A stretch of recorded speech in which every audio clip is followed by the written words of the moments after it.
So what we want to do first is chapter 13, problem number 62. And problem 62 has us calculating the values of G at Earth's surface for the following changes in Earth's properties. All I wanted you to do is part A. So we need to figure out what is G. So that's little g. And what is this little g if Earth's mass is doubled and its radius is halved? So G, if mass ends up being double the mass of Earth,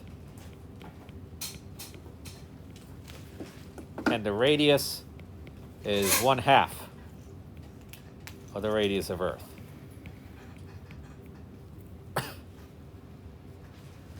So we're making Earth bigger by giving it more mass, but we're also shrinking it. Is that possible? Can we make something bigger, have more mass, but also make it smaller? How do you do that? How something can be big but small? How can I double my mass but actually be skinnier?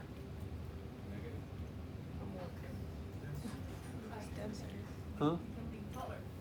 I could be taller, but if we take a sphere and we make the whole sphere overall smaller but increase its mass, how is that possible? Make it denser, more density. Okay, so that's what we're doing. We're imagining we're going to do that.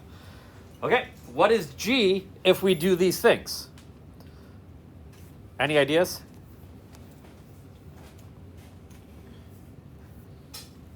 So to do this, we can figure out, we have an equation for little g from your book. Acceleration due to gravity is big G times the mass of the Earth divided by the radius of the Earth squared. So this is acceleration due to gravity. We can derive this, we can figure this out from our favorite equation in all of existence. What's Fg? Mg, the only thing you're going to remember from this whole class. That is the force of gravity. But we learned in this chapter that gravity has multiple different equations. This works on Earth. We have an equation that's the universal law of gravitation. So it works everywhere in the universe. Big G, little m, big M over r squared. Newton's fourth law. I can cancel out the m's. And I see little g is big G times big M over r squared. Same thing.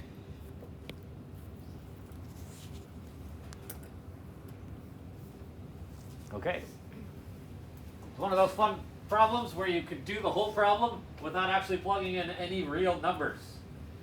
I don't need to look up the mass of the Earth. I don't need to look up the radius of the Earth. I can just plug in the values that I have up there. So instead of having mass of E, I'm going to have double the mass of Earth. And instead of having the radius of Earth, I'm going to have 1/2 the radius of Earth. And I'm going to see what I get. So G equals big G times mass of the Earth is now going to be 2 times m(e)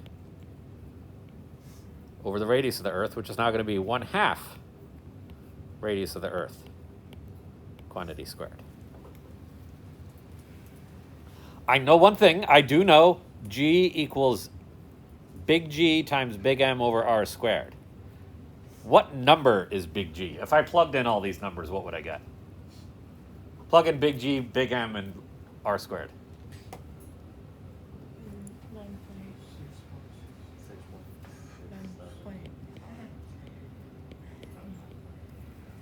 I get 9.8. So I plug in 6.67 times 10 to the negative 11. I plug in the mass of the Earth, whatever the heck that is. I plug in the radius of the Earth squared, and I get 9.8 meters per second squared. That is what G is. We've used that a ton. So now I can do this, and I can see little g. If I change the mass and I change the radius, I now have 2 times G times M over 1/2 r squared. What is that? 1/4 r squared. Doing algebra here. I'm dividing by 1/4, so I need to take this denominator and put it up top. I get G equals 4 times 2 times G times M over r squared.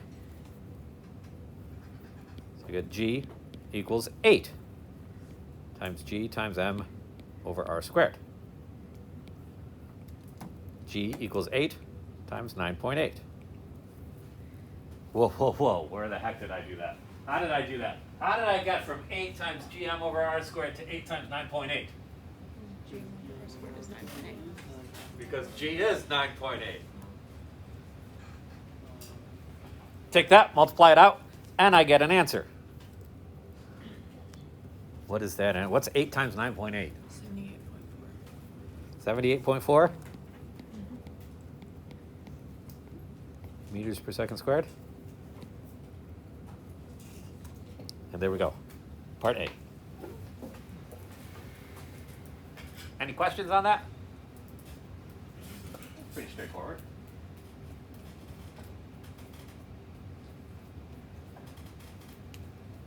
Okay.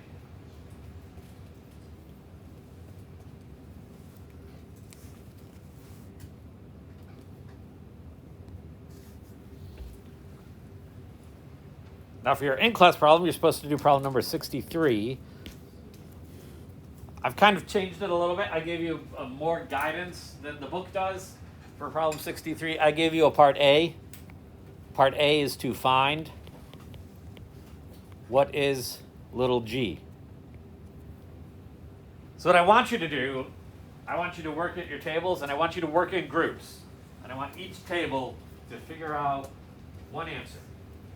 And I want everybody in the group to understand how to calculate that, because I'm going to have one group come up and show how to do it on the board. Okay. And I have a second thing to add to this. I also want you to calculate the radius of the Earth if it becomes a black hole.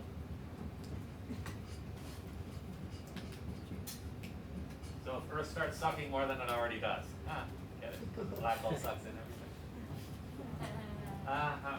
Give you a hint. You want to look at R of the Schwarzschild.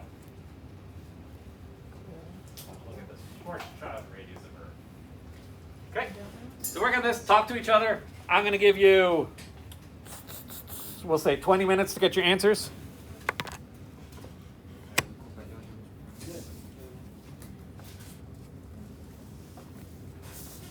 Okay?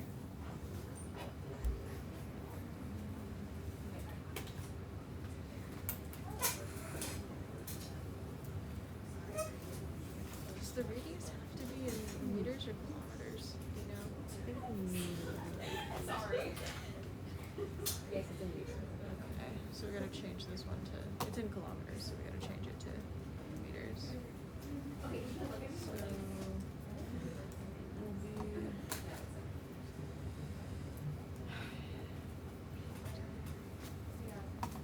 5 times 10 to the 5th meter.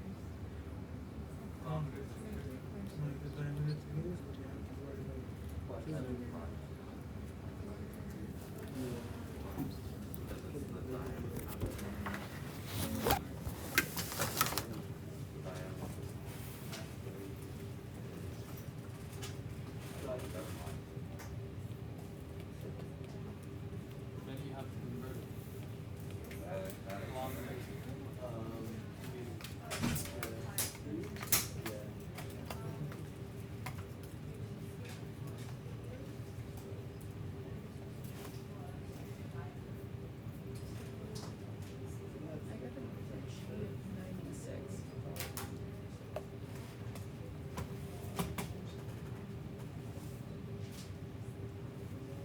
Oh, they're good.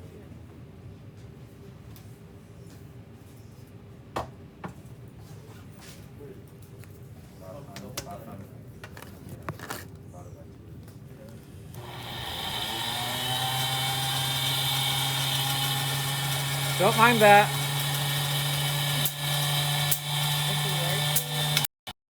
It is. I'm setting up fun stuff too. Fun stuff for pictures. Keep working, keep working.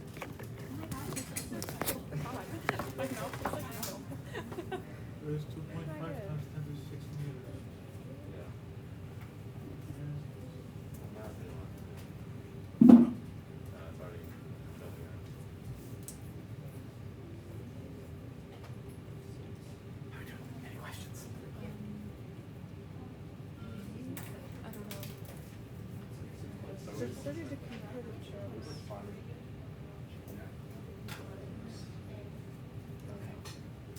So you got 9.6 for G, 96. 96 for G. Yeah. Okay. Talk to your classmates. Make sure you're all agreeing and you're all getting the same answer and all know how to do it. How are we doing? Any questions? We get G.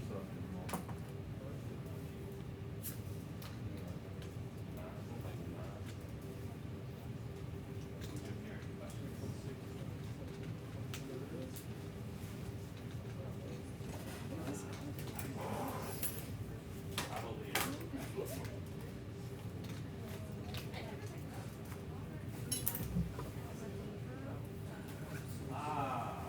That's a good number.